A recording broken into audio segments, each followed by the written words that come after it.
ịgba ọgwụ bụ mmadụ by force nature ka ibe na-adịrọ n'akara aka ya ka ọ dị.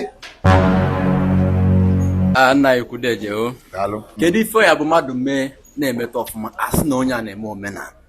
Daalụ. Ibe ọ ga-abụ mmadụ na-eme ọ bụ na onye abụ emebego omenala bụ imebe otu ndị be unu si eme, maka na nwata adịghị ka ndị bebe na-adị. Nwata emezibe ndị bebe na-eme ọma ndị ka ndị bebe na-adị. O nwegasịrị mmụ ibe ndị be unu na-eme mbọsị bulu ugbo ihe eje ka ịjụta ese ka ị malụ ka esi eme ya, maka na tata na ya bụ ife gbasara omenala aba ya takogo, maka na ndị dibịa tata ejigolu nya bụ omenala wee chụwa ego. N'ụwa kịta ka mbụzi na dibịa na-eme advat.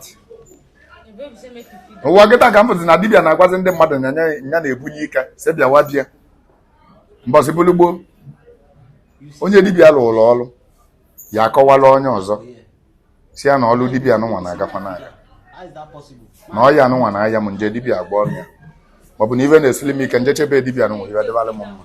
Ọ bụrụ ọlụ dibịa ịpụta bịa kwurie na dibịa kwuru ife o ji wee bụrụ dibịa bụ ofeke ka ọ bụ.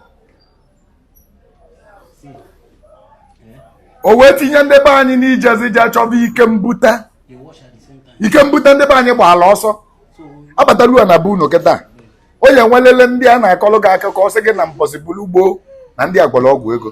Ọ dịghị na be unu ka na ọ dịrọ ọgwọ dị na be unu. Ọgwụ ego na ndị be anyị na-agbala ọsọ ndị kịta unu nene n'ime ya, maka na dibịa na-eme adịvat dibịa butere ya. Dibịa mebela adịvat ndị be anyị wee nune n'ọgwụ ego. Onye ọbụla chọrọ ịkpata ego, onye ọbụla chọrọ ibute ike, onye ọbụla chọzịrị ịdị ka ndị na-ekwu okwu si na ọkpụọ m isi akpụla albat isi nke na albat ọ bụkwa the same shape, maka na ọ bụ na isi nke na albat abụrụ the same shape, ọ nwere ka akpụọ gị